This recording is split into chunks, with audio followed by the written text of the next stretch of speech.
Welcome to Histology with another informative video. Viewers, in our today's video, we are going to tell you about the history of greatest battles in ancient Israeli and biblical history. So viewers, our today's video is really interesting. So watch this video till the end and stay with us by subscribing our channel. So let's go to the topic. Number 1. Egyptian pursuit of the Israeli exodus.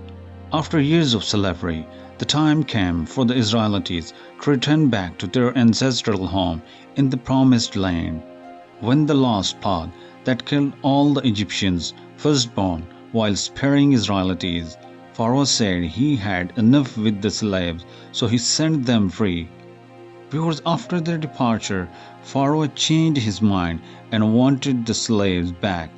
By this time, God had already ordered the Israelites to build a camp facing the north so that Pharaoh would think that the desert had confused the Israelites.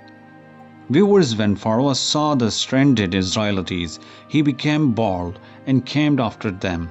At the same time, God ordered Moses to stretch his hand over the sea and separate the waters to create a dry ground for the Israelites. The column of smoke guarding the Israelites moved behind them alongside Moses, and the people crossed. Where Pharaoh and all his horses and chariots followed the suit. As soon as all the armies were in the water, God ordered Moses to merge the waters at daybreak, and the waters drowned Pharaoh and his armies. God fought the battle for the Israelites.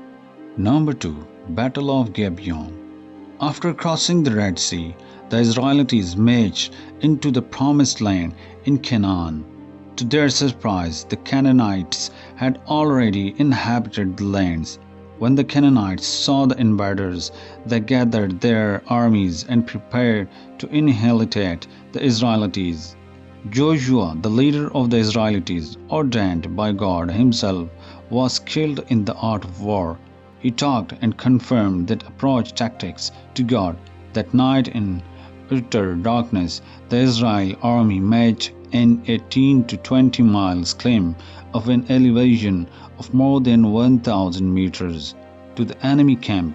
With no sleep or food, the Israelites made a surprise attack on the sleeping army of Canaanites. In the wake of panic, the enemy fled, and Joshua and his troops were able to pursue them from every direction.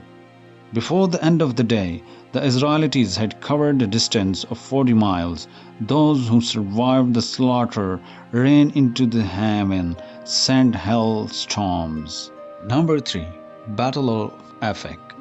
The fight against the Philistines for the Ark of the Covenant was a remarkable fight. In this battle, the Israelites, famed for their earlier victories over their enemies, lost to the Philistines because they believed more in the ark than in God. In the first round of the fighting, the Philistines killed 4,000 men. After the defeat, the people of Israel went to seek the ark from Shiloh, as they believed the presence of the Ark of the Covenant would protect them and bring victory. Contrary to their belief and their little faith in Jehovah, a God who had fought their battles, killed the Egyptians with the numerous plagues, and led them through the Red Sea to Jericho, resulted in a significant defeat. Viewers, the Philistines killed 300 soldiers of Israelis' infantry because they fought for freedom and not believe of a mystic instrument. Besides, the Israelites lost the sons of Eli, who was an important Israelite priest, and the Ark of the Covenant. Number 4. Battle of Scoh. The story of how the young David killed in Goliath, the giant in the fight at Scoh, is perhaps the most memorable battle in the biblical history of Israel. David was underestimated but a confident competitor. Goliath, on the hand, was big and tall, but sometimes significant advantages usually mask more major disadvantages. Viewers, Goliath was dressed in brazen from head to toe, had a spear and a javelin that scared all the Israelites. Because David refused to wear armor because he knew that armor only wears the warrior down with his sling in hand and stone. He killed the giant. The sling was a lethal weapon employed by armies at war. The stopping power of the stone that left David's sling unequal to that of a power gun, and which ruptured and crushed Goliath's skill. The Israelites pursued the Philistines and killed them so that the corpses were strewn from the Shaaraim road to Gath and Echelon. David cut off the head of the dead giant and took it to the king. Faith and strategy in battle. Before the Israelis used to divide their armies into two parties for carrying out an ambush and three groups in the event of open-air battles. From the very beginning, God was faithful to those who believed in Him. He alone was the greatest weapons Israel had over their enemies.